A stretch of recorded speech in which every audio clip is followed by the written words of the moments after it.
So I bought this book, The Wind-Up Bird Chronicle, at a thrift store. I just picked it up, not knowing anything about it. I hadn't heard of the author, but obviously there was enough there to draw me in at first glance. Number one, it was by a Japanese author, originally in Japanese, so that intrigued me.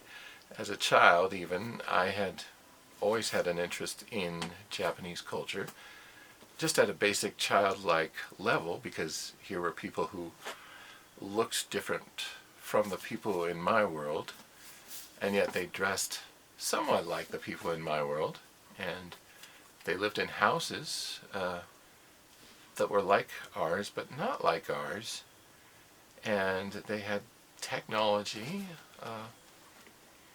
but it was almost like an alternate version of my world.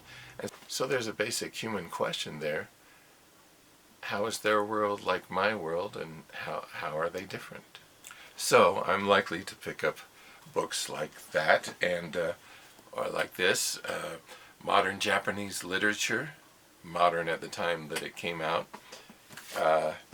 contemporary Japanese literature, contemporary at the time it came out, or there's this book, charming book called The Makioki Sisters by Junichiro Tanizaki, and I enjoyed this. Maybe I'll do a review of this book sometime.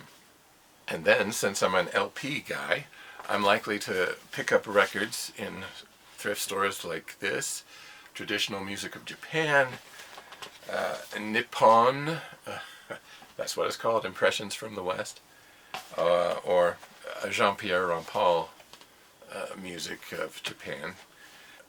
I'm also a big fan of Japanese cinema, the old stuff, things by Kurosawa and Ozu, people like that. But I say all this as a complete dilettante, somebody who can't be referred to as knowledgeable at all. Total dilettante. So I picked up this book. Here's the first sentence. When the phone rang, I was in the kitchen boiling a pot full of spaghetti and whistling along with an FM broadcast of the overture to Rossini's The Thieving Magpie, which has to be the perfect music for cooking pasta. So just right there, you have a Japanese guy who's cooking spaghetti, which I love, but it's not Japanese, it's Italian, and then he's listening to Italian music, classical music, which I love. I'm sure I have a record somewhere of Rossini's Thieving Magpie Overture. And so, again, the question is, how is he like me?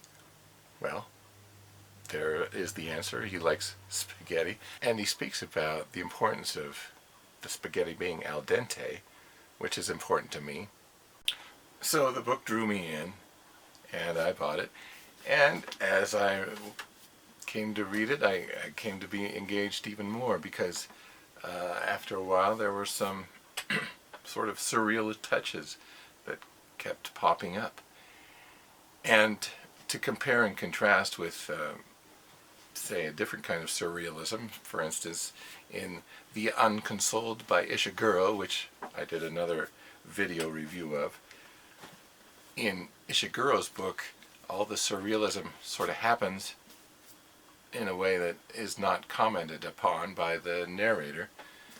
He'll see a guy who's using an ironing board for a crutch, and he doesn't really comment on it. He doesn't say, that's weird, and nobody else does either. And things just happen without any comment. Whereas in Murakami, a lot of times there's surrealism, but it's imaginative stuff.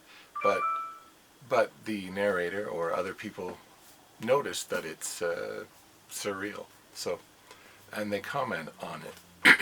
For example, later on in the book, the first-person narrator says, "It was a narrow world, a world that was standing still, but the narrower it became, and the more it betook of stillness, the more this world that enveloped me seemed to overflow with things and people that could only be called strange. They had been there all the while, it seemed, waiting in the shadows for me to stop moving. And every time the wind-up bird came to my yard to wind its spring, the world descended more deeply into chaos. And you see there a reference to the wind-up bird. It's apparently a bird that he doesn't really see, but it flies around his neighborhood and makes a sound like a winding up toy makes, sort of a ratcheting sound. And it's when he hears it, it makes him think that the bird is winding up the day in order to set the day in motion. Well, eventually he gets referred to as the wind-up bird man, because of another character who refers to him that way. And so the book is very labyrinthine, and I give it high marks for inventiveness in just all the strange things that happen in it. And but it can get long-winded. That's all right, I suppose. There's two characters especially who can seem to just go on and on as if Murakami is getting paid by the word, but there's a 16-year-old girl in the neighborhood that he talks to, and she just goes on and on and on. And then there's sort of a bad guy, or a representative of a bad guy, who goes on and on and on and on and on. But it really intrigued me. One of the more memorable motifs was that there was a well in the neighborhood that had dried up, and the first-person narrator, whose name is Okada, he goes down into that well, and he just sits there. It's a dried-up well, and he sits there at the bottom, and he contemplates, and just for long, long periods of time, even overnight. And it's eventually it's like this portal into a dream world. He can go through the wall of the well, but it's a dream world. And he goes to this hotel that's just part of this strange landscape, inner landscape. Well, the well is obviously a motif that is related to things underneath the surface, and the things in the subconscious, and not just his subconscious, but I think the what's underneath the surface of Japan, and one of those things is the Japanese invasion of China and the occupation of Manchuria. And so there's a very violent section about a soldier who reminisces about that time, and another character who reminisces about that time, and extreme violence. So if you're put off by that, you might want to get away from this. So as I was looking back into this book, refreshing my memory about it, I found that I was very drawn. I was intending to skim over it, but then I'd be drawn into it to read passages very carefully. And so I recommend it, but it's a very qualified recommendation because there are aspects of it that I don't like. Number one is the explicit descriptions of sex scenes. For me, those are kind of a downer. I guess I'm an old-fashioned romantic in that regard. It does nothing for me, and it's, like I say, just a downer, and it makes nothing romantic about it. And so I wish that aspect could be cut out of it.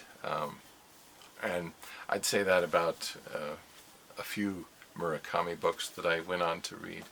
Which brings me to the subject of romance in general in Murakami's novels. Maybe not so much this one, but in other ones he writes about romance and love relationships. And the characters might go on and on about how much they love each other, and they might say the right things, but in the end they ring hollow for me, and I'm not convinced by them. I feel no visceral reaction with it. And so that would be either a criticism or it might be due to the cultural divide. I don't know if it's just Murakami or just I don't know. But again, I'm thinking more of like 1Q84, which I don't like. I didn't like as much as this. I think this is the one I like the most of the ones I've read by Murakami. But again, I keep coming back to him, even though I say I'm done with it. Somehow I keep coming back to him. And this may be a small thing that I don't like about him. And this is really dumb, but he seems to like the word sweat a lot and talk about that a lot. And for me, this is just me. I think the English language would be okay if we just sort of never mentioned that. That's just a weird thing about me. Shows you more about me than about the book. But anyway, so obviously the Japanese war on Japanese war on China is something that's a bit below the surface that is, they're dealing with. Kind of. I think it's probably kind of like Americans' treatment of the Native Americans. Although they used to be called Indians, but and I think it's kind of I see that in Ishiguro's Artist of the Floating World as something that people wrestle with in that book too. So, a qualified recommendation for Wind Up Bird Chronicle. And to tell you the truth, when I've actually read this book 1 or 2 times, maybe 1.5 times, and then I listened to the audio book, which I don't think comes off as well as reading the print version. I'd say that generally about the Murakami books, that they're better read in printed form, but that's just my preference. It just because somehow the audiobook makes it more mundane somehow than the printed page,